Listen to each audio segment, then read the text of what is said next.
Hey, good morning, friends. I just wanted to come on this morning, and tell you a little bit about how our court date went yesterday and a little bit about the elephant in the room, what's going on with Stand4Thee and us, which I find quite sad. But so yesterday we went to court for the first time. As y'all know, we're going against the federal government for putting up the Emergency Act in the first place.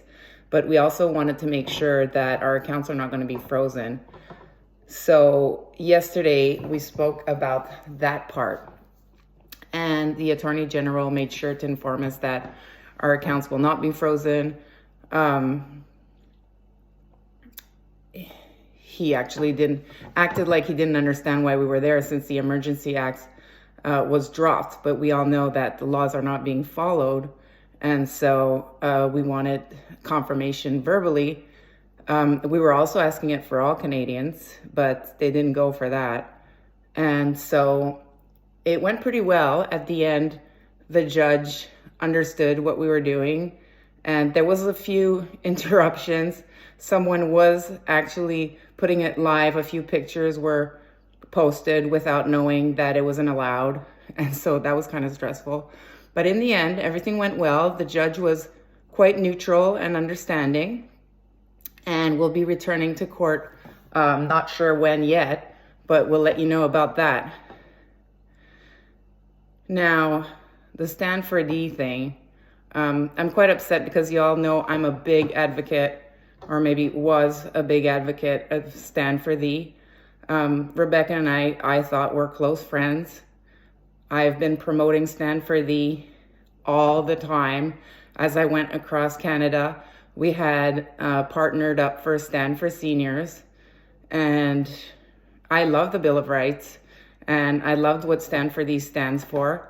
But now there seems to be a conflict that has arisen, and I just wanted to clarify a few things.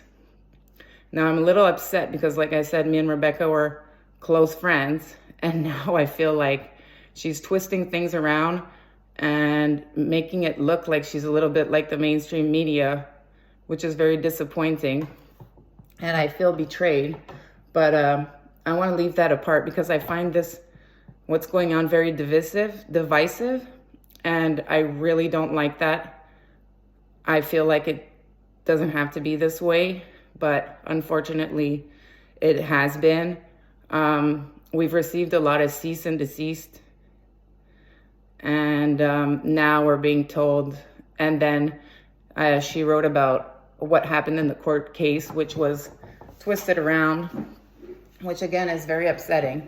But I just wanted to confirm, to inform people of what's really happening, because you're being told that if we lose, we're bringing the whole of Canada down with us, which is wrong. We intend on winning, but if we do lose, that's okay. That'll just give precedent to others on what not to do or how to go about it.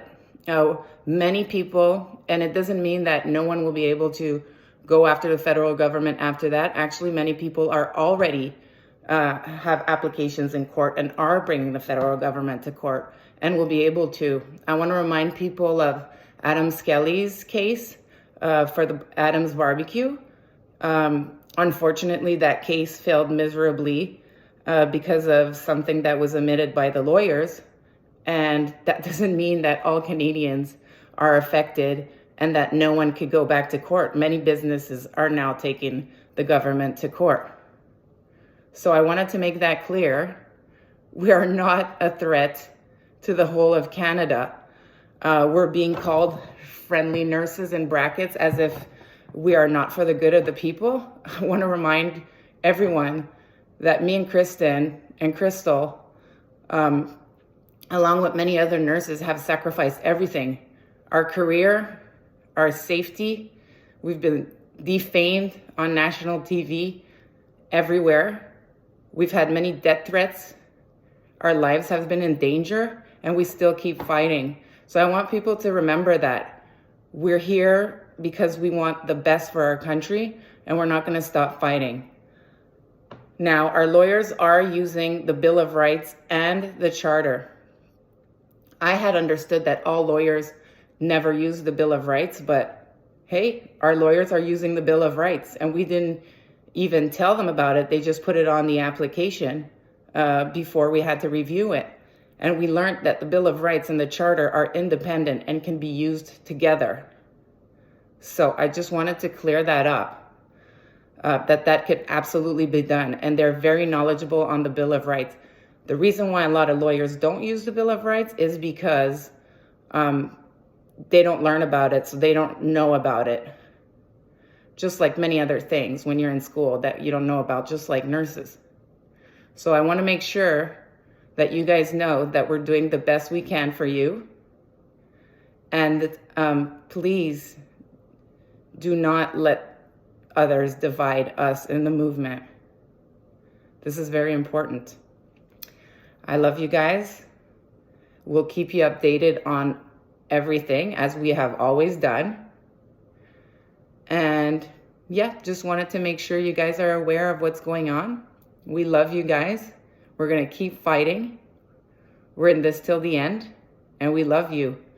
Take care of yourselves and make sure that you personally in your personal life stop complying too, because that's how we're going to get out of this, really. It's not with these court cases. Yeah, they'll be helpful. They're part of the fight. We have to keep people accountable, but really we have to rise. We have to stop complying. We have to vote with our dollars. We have to stop going into stores and businesses that are against our freedoms.